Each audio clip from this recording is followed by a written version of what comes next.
Hello दोस्तों। आज journey to millions में आप सभी का स्वागत है।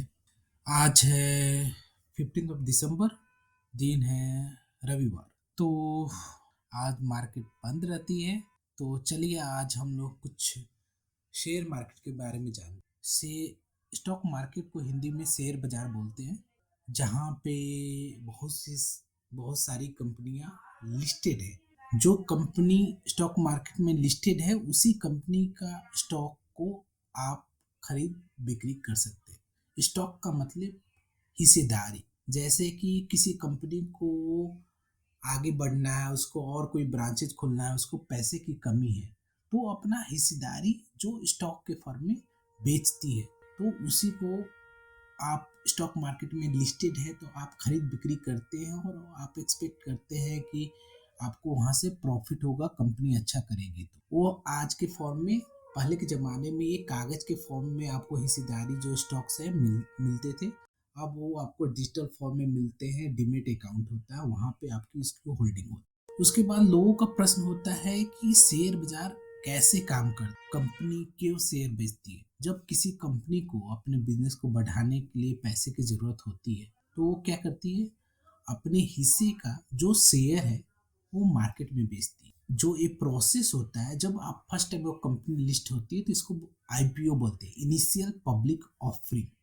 उसके थ्रू वो फर्स्ट टाइम स्टॉक मार्केट में लिस्टेड होते हैं। लोग उसके बाद पूछते हैं, लोग क्यों शेयर खरीदते हैं, जो हिस्सेदारी है कंपनी का क्यों खरीदते हैं। इसलिए खरीदते हैं, लोगों को लगता है कि हम यहाँ मुनाफा कमा सकते हैं। यदि कंपनी ग्रो करती है, जिसका मैंने स्टॉक्स लिया है वो ग्रो करेगी, तो आपने क्योंकि उसकी हिस्सेदारी आपके पास है, तो आप जो स्टॉक्स लिए हो उसमें प्रॉफिट होगा, वो आगे बढ़ेगा। आपने मान ली 100 रुपीज में खरीदा है, वो कंपनी अच्छा कर रही है, तो हो सकता है 120, 150, 200 ऐसे करके ग्रो हो सकता है।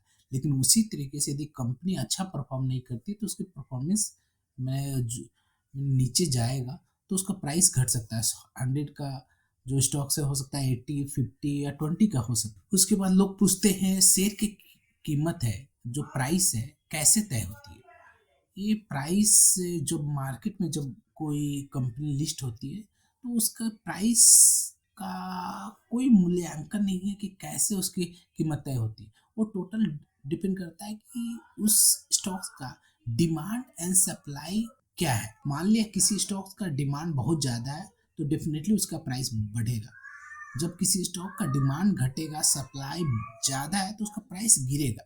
उसके बाद चलते हैं अगले क्वेश्चन पे। लोग पूछते हैं कि इंडिया में कितने तरह के एक्सचेंज है। तो इंडिया में दो तरह के एक्सचेंज है, national stock exchange and Bombay stock exchange.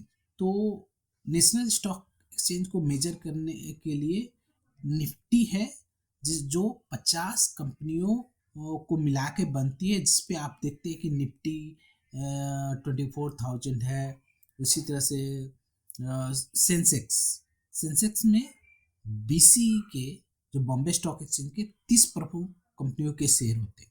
एक तरह से एक मतलब पैमाना है कि जैसे कि 30 कंपनी में से एक बड़ी कंपनी है जिसका वेटेज 10% है, किसी का 5% है, लेकिन ओवरऑल वो 100% होगा। यदि उसमें से जो बड़ी कंपनी है, यदि वो अच्छा परफॉर्म कर रही है वो दिन, तो मार्केट ऊपर जाएगा।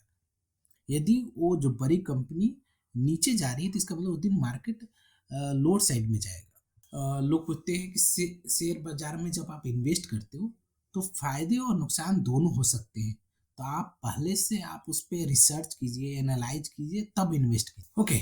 जब मार्केट में आप निवेश करते हैं तो उससे पहले आपको क्या करना है, आपको समझना है कि कौन सा स्टॉक खरीदना है और कौन सा स्टॉक को बेचना है।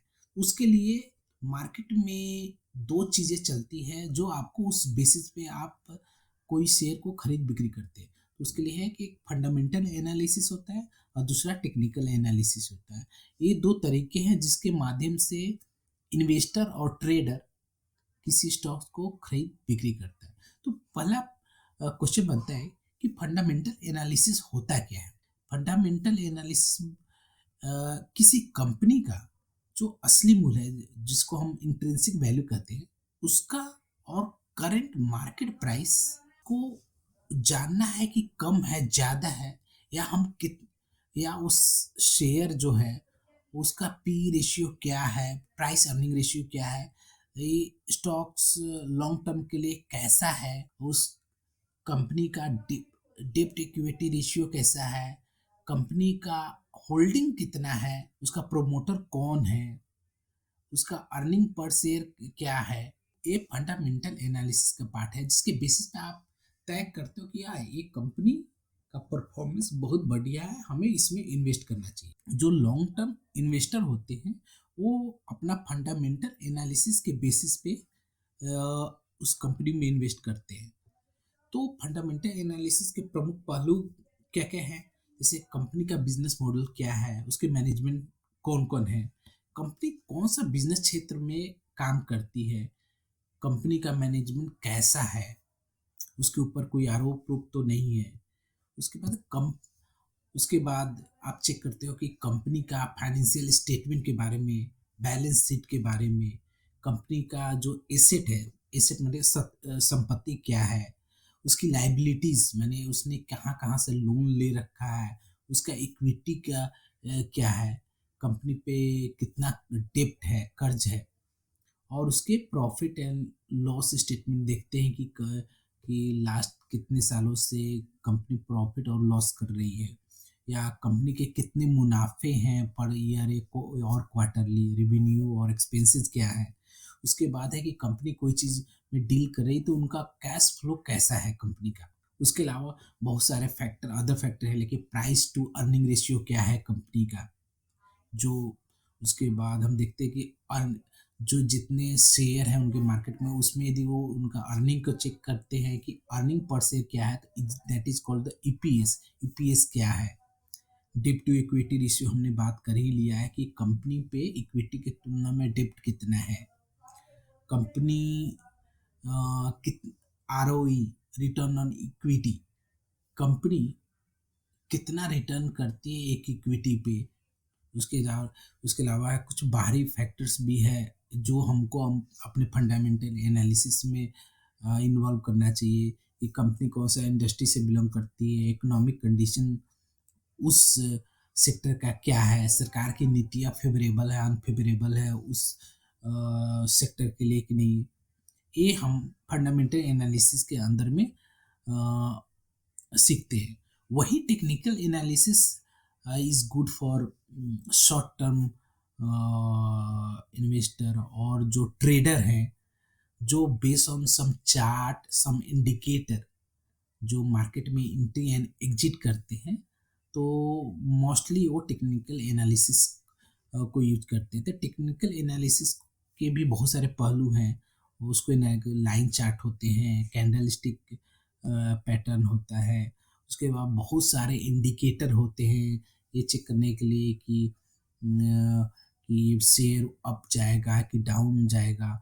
उसके बाद कुछ टर्मिनोलॉजी सब है, ट्रेंड्स कैसा है उसका, अप ट्रेंड में शेयर है कि डाउन ट्रेंड में है कि साइड वे में, अप ट्रेंड में के ऊपर जा रहा है, डाउन ट्रेंड में मतलब आप समझो कि प्राइस नीचे जा रहा है, साइड वे में कि एक रेंज में शेयर ट्रेड कर रहा है। उसी तरीके से फिर चेक करने के लिए सपोर्ट एंड रेजिस्टेंस चेक करने के लिए कि ये शेयर सपोर्ट मतलब कि ये शेयर यदि किसी लेवल पे गिरता है उसके बाद गिरना बंद हो जाता है, वहाँ से ऊपर चला जाता है। उसी तरह से रेजिस्टेंस लेवल है कि कोई शेयर अप जा रहा है और एक पर्टिकुलर प्राइस पे जाके वो ऊपर नहीं जा पाता है, वो नीचे गिर जाता है, तो उसको रेजिस्टेंस बोलते हैं।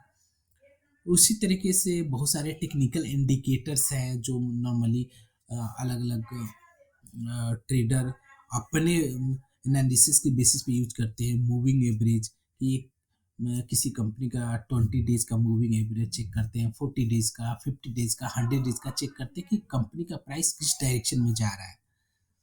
उसके बाद ये चेक करने के लिए एक इंडिकेटर होता है आरएसआई, रिलेटिव स्ट्रेंथ इंडेक्स।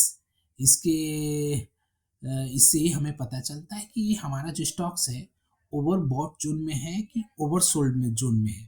मान ले कि ये कंपनी यदि ओवरबॉट जोन में है तो आप अज्यूम कर सकते हैं कि उसका प्राइस गिरेगा, क्योंकि मैक्सिमम लोगों के पास हो गया है, ठीक है, और कोई नया लोग लेगा नहीं तो उसके प्राइस गिरेंगे। जब ओवर सोल्ड हो जाता है तो क्या होगा, वैसे कंडीशन में उसके प्राइस ऊपर की तरफ भागेगा। तो नॉर्मली होता है कि ये चेक करने के लिए आरएसआई का क्या वैल्यू हो कि हम समझेंगे कि ओवरबॉट है। जब आरएसआई का वैल्यू यदि 70 से एबव हो जाएगा तो आप समझिए कि वो स्टॉक्स ओवरबॉट है। आप अवॉइड कीजिए कि यदि 75, 80, 85 है तो आप अवॉइड कीजिए कि हम से उस स्टॉक्स को ना खरीदें, वेट करें कि भाई वो नीचे आए 30, 20, 25, 40 के रेंज में कि हम उसको खरीदें। उसी तरीके से जब आर एस आई 30 से नीचे हो गया तो ओवरसोल्ड हो गया, इसका मतलब कि आप उसमें एंट्री बना सकते हैं। आप चार्ट के पैटर्न पे देख के कि भाई अब ये नीचे आ गया, अब यहाँ से ऊपर जाएगा। उसी उसी तरीके से एक इंडिकेटर था moving average convergence divergence, that is MACD। ये बताता है कि ये शेयर का जो स्ट्रेंथ है वीक डायरेक्शन में है कि यू मीन अप डायरेक्शन में है कि डाउन डायरेक्शन में। उसके बाद हमारे पास एक इंडिकेटर होता है वॉल्यूम का, कि नॉर्मली हम चेक करते हैं कि किसी स्टॉक का वॉल्यूम बढ़ रहा है कि घट रहा है। बढ़ने और घटने दोनों से भी इम्पैक्ट पड़ता है उसके प्राइस पे। जब वॉल्यूम बढ़ेगा इसका मतलब कि उसकी डिमांड बढ़ रही है, डिमांड बढ़ेगा इसका मतलब कि प्राइस बढ़ेगा। जब किसी स्टॉक का वॉल्यूम कम होगा नहीं कल के तुलना में, इसका मतलब कि उसकी डिमांड कम है तो प्राइस डाउन जाने की संभावना है, ठीक है। उसी तरीके से और बहुत सारे इंडिकेटर होते हैं, सारे इंडिकेटर पे छोटे से वीडियो में हम डिस्कस नहीं कर सकते। उसके लिए भी हम डिफरेंट वीडियो लाएंगे fundamental analysis and technical analysis को विस्तार से जानने के लिए। अगले वीडियो में हम इस पे 1 बाय 1 हम डिटेल से डिस्कशन करेंगे। तब तक ये समझिए कि आप short term investor normally technical analysis के बेसिस पे इन्वेस्टमेंट करते हैं, और जो लॉन्ग टर्म इन्वेस्टर होता है फंडामेंटल एनालिसिस के बेसिस पे इन्वेस्टमेंट करता है। चलिए, तो ये था स्टॉक मार्केट के बारे में डिटेल इन्फॉर्मेशन। यदि आपको वीडियो अच्छा लगा होगा तो शेयर कीजिए, सब्सक्राइब कीजिए मेरे चैनल को, अपना सजेशन दीजिए, कमेंट कीजिए कि आपको वीडियो कैसा लगा और क्या क्या इन्फॉर्मेशन चाहिए स्टॉक मार्केट के बारे में, ताकि आप स्टॉक मार्केट में entry and exit right time पे करें और स्टॉक मार्केट से मुनाफा कमाएं। आप अपना अपने और उसके इसके अलावा आप ये बताएं कि आप ये वीडियो कहाँ से देख रहे हैं, ताकि मैं आपको थैंक्स कर सकूं। ये है आज का जानकारी। और चलिए, लेट नाइट हो गया है, मैं आशा करता हूँ कि आप अच्छे होंगे। ठंड का समय है, आप अपना हेल्थ पे ध्यान दीजिए और अपना नॉलेज है स्टॉक मार्केट के बारे में उसको कंटिन्यूस सीखते रहिए, और तब तक अपना ध्यान रखिए। चलिए तब, राधे राधे।